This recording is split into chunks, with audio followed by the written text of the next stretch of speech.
Isang pulis ang itinuturing na person of interest sa kaso ng nawawalang si Miss Grand Philippines 2023 candidate Catherine Camilo. Love angle ang nakikita ng mga otoridad na posibleng motibo sa krimen. May exclusive report si Marisol Abduraman. October 12 nang huling makita si Miss Grand Philippines 2023 candidate Catherine Camilon. Halos isang buwan matapos ang report na nawawala, may person of interest o POI na ang CIDG. Kinilala ng dalawang saksi ang lalaking POI na nakita raw nila sa bakanteng lote sa isang subdivision noong gabi ng October 12. Bago nila nakita ng gabing yon ang POI, nakita rin ng dalawang saksi ang tatlong lalaki sa nasabing lugar. Yung isang nakilala na suspect, siya po yung lumapit doon sa witnesses natin at tinutukan sila ng baril. Kaya they were able to identify. Personal driver daw ng isa pang person of interest ang nanutok sa kanila ng baril. Nung nakita nila yung biktima na duguan sa ulo, inililipat from the victim's car to another car. Sa ngayon, love angle ang nakikita ng CIDG na posibleng motibo sa krimen. Hindi raw basta-basta ang POI na tinitingnan ng CIDG dahil isa raw itong police officer. Quarrel among this victim at saka yung suspect. Isang police officer, yung main suspect natin, it's either hinampas ng baril or binaril doon mismo sa loob ng sasakyan. Bagamat sapat na raw ang mga ebidensya na hawak ngayon ng CIDG, patuloy pa rin daw silang kumakalap ng mga ebidensya para mas matibay ang kaso laban sa suspect. Marisol Abduraman, nagbabalita para sa GMA Integrated News. Inalis sa pagiging Deputy Speaker ng Kamara si Pampanga Representative Gloria Macapagal-Arroyo at Davao Representative Isidro Ungab. Ayon kay Majority Leader Jose Manix Dalipe, dahil yan sa hindi nila pagpirma sa resolusyon kahapon na nagpapahayag ng suporta sa pamumuno ni House Speaker Martin Romualdez. Sabi ni Arroyo, nasa ibang bansa siya kaya hindi nakapirma sa resolusyon. Gayunman, suportado pa rin niya ang pamumuno ni Romualdez. Tanggap naman daw ni Ungab ang desisyon ng Kamara. Si dating Pangulong Rodrigo Duterte naman sinabing ayos lang sa kanya na umalis ang mga kapartido sa PDP laban at maiwan siyang mag-isa. Kasunod yan ng pagkalas ni Senior Deputy Speaker Dong Gonzales sa PDP laban at pagsabing si Duterte ang umano'y nagbabanta sa Kamara. Dagdag ni Duterte, wala siyang tinatago kahit noong aktibo pa siya sa politika. Wala rin daw magiging problema kung nagsasabi ng totoo si Romualdez. Pinasa sa uli ng isang grupo sa Kaban ng Bayan ang mahigit 100 milyong pisong confidential funds na natanggap ng Office of the Vice President noong nakaraang taon. Hiling ng grupo ng concerned citizens at taxpayers sa Korte Suprema, ideklarang unconstitutional ang paglipat sa OVP ng Confi Fund mula sa contingent fund kahit pa may basbas ito ng Pangulo.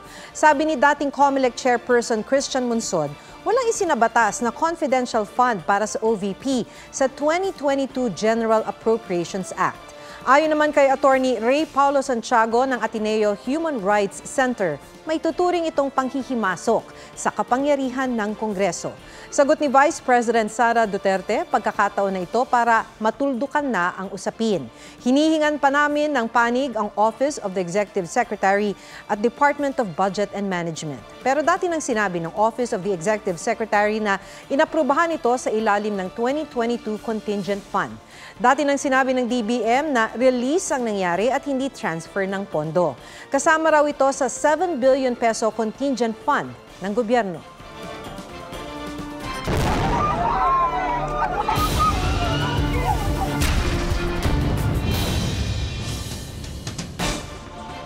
Nakatawid na sa Rafah border crossing ang mahigit 30 Pilipinong naipit sa gulo sa Gaza. Pinapayagan na ring tumawid ang mga Palestinong asawa ng mga Pilipino. Mula sa Gaza, Egypt, may live report si Rafi Tima. Rafi? Pasado alas 4:30 ng hapon dito, Maki, sa Egypt, kung saan patuloy tayong nagmamonitor sa pagtawid ng ating mga kababayan sa Rafah border crossing. Mahigit isang oras na ang nakakaraan, nagsama-sama na sa Egyptian side ng border crossing ang 42 Pilipino at naghihintay na lang maproseso ng mga otoridad ng Egypt yung kanilang mga pasaporte at travel documents. Sa gitna ito ng tumitindi pa ring bakbakan sa pagitan ng Israeli Defense Force at Hamas kung saan mga sibilyan ang lungab na apektuhan.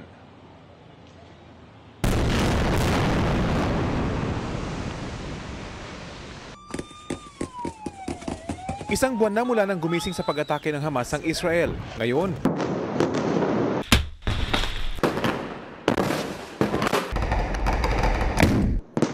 puwersa ng Israel naman ang lumulusob sa Gaza. Patuloy na dinudurog ng airstrike sa mga gusali, ospital, pati mga safe zone na ligtas dapat para sa mga sibilyang wala namang kinalaman sa giyera. Paulit-ulit ang panawagan ng United Nations ng ceasefire dahil ang Gaza nagiging libingan na raw ng mga bata. Sagot ni Israeli Prime Minister Benjamin Netanyahu, walang ceasefire hanggat hindi pinakakawalan ng mga hinostage ng Hamas. Pero baka i-consider daw nilang tactical little pauses o saglit na tigil putukan para sa pagpasok ng tulong at pagpapalabas ng mga bihag mula sa Gaza. Oras ang kalaban ng ating embahada para mailikas sa mga Pilipino mula sa Gaza. Sa Rafah border crossing na tanging pag-asa ng mga tinatakasan ng giyera, 39 na Pinoy na ang naitawid. Bukod sa mga Pilipino mula Gaza, pinayagan na rin daw makatawid ang mga Palestino nilang asawa. Bago yan, nauna nang naitawid ang 2 Pinoy staff ng Doctors Without Borders. Isa riyan si Regidor Esguerra na ngayon ay nasa Pilipinas na. Yung pag-bombardment na less than 100 meters sa locations namin, which is prompted our security responsible to give us a directive to evacuate. Sa kabila ng naranasan, babalik pa rin daw siya sa Gaza lalo't kailangan sila doon ngayon. Hindi naman iiwan ng Pinay caregiver sa Israel na si Monica, ang inaalaga niyang Israeli. Yan ay kahit sariwa pang iniwang takot ng paglusob ng Hamas sa kanilang bahay. Ilang beses po sila nag-attempt na buksan. Sabi ko, Diyos ko, wag po. Nakaligtas man, sumasailalim ngayon sa psychiatric at psychological treatment si Monica. Bagamat nasa border crossing na ituloy pa rin yung pakikipag-ugnayan ng Philippine Embassy sa Jordan sa mga lumilikas na Pilipino. Sa isang video mula sa Philippine Embassy sa Amman, Jordan, makikita ang mga tauhan ng embahada na abalang tinatawagan na isa-isa yung mga Pilipino. Tinitiyak na makakarating sila sa border crossing. Kabilang dito ang 2 buntis, isa sa kanila, kabuanan na niya. Nakakaramdam na nga raw ng paghilab ng tiyan ang Pilipino. Ang iba namang kawani, tinitiyak na lahat ng mga Pilipinong nakalista para lumabas at tuloy ang pag-alis sa Gaza ay sa original na 46 na bawasan kasi ng 4 yung mga nagdesisyong lumikas. Sa mga susunod na araw, ikukumpinsin pa rin ng embahada sa Jordan ang iba pang Pinoy na samantalahin ng pagkakataon para makaalis na ng Gaza. At yan pa rin ang latest mula rito sa Giza sa Egypt. Maki? Maraming salamat, Rafi Tima.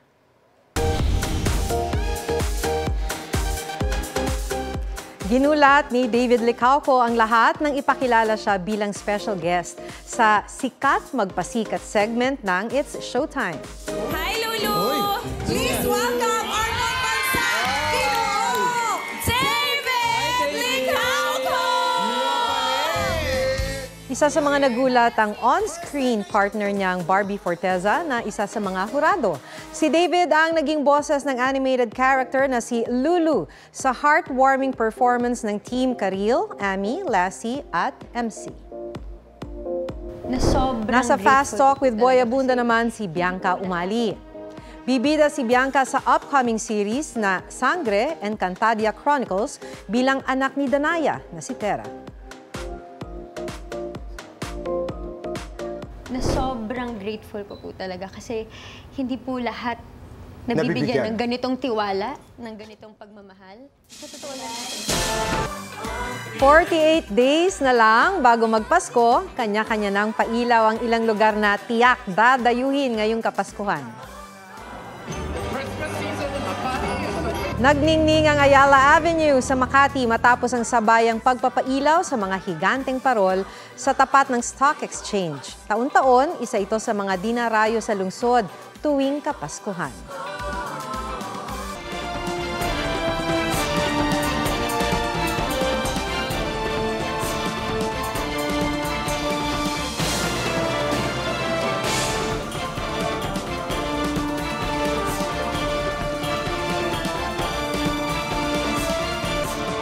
One-day millionaire ka ba kapag araw ng sweldo o napaabot ang budget hanggang sa susunod na araw ng sahod? Sa isang eksperto, may mas malalim na dahilan kung bakit napapagastos ang isang tao. May report si Katrina Sot. Nauso sa social media ang pagpo-post ng mga meal plan. Nang halos lahat ng bilihin ay nagmahal. Kanya-kanyang diskarte ang netizens, lalo kung dumarating ang petsa de peligro. Para sa taekwondo coach na si Archie Gloria, Isa sa pinakamasayang araw ay araw ng sweldo. Ako yung type of person na one-time big time, one-time millionaire. Pag nakuha yung sahod ko, dami mong naisip na gusto mong gastusin. Aminado siyang minsan napapasobra ang gastos, kaya nga pag naubusan na. Doon nagkakaroon na ng mga loans. Si Prince Lopez Basada, ubus naman sa damit, makeup at pagkain ng sweldo. Kasi you only live once. Binibili ko yung mga bagay na gusto ko. Pero si Elmer Lovedices, nagbago na raw sila mula sa dating pagiging magastos. Hindi pa nga dumating yung sahod po, naka-budget na po yun. Paliwanag ng isang eksperto. Parang nagkikip din ang survival instinct ng isang tao pag time of the month na o kahit siya peligro na wala nang masyadong money. So kasi nga merong parang sense of threat. Pero bakit nga ba may mga tao ubus biyaya kung ituring? Kasi pag meron tayong nasisira ma'am na pleasure, parang meron tayong nakuha na reward. For example, like the sweldo because of hard work. I-boost yung dopamine. Mayroon siyang scientific basis. Ang maigi raw suriin ang inyong lifestyle at mga pinagkakagastusan at laging unahin ang mga pangangailangan. Katrina Son, nagbabalita para sa GMA Integrated News.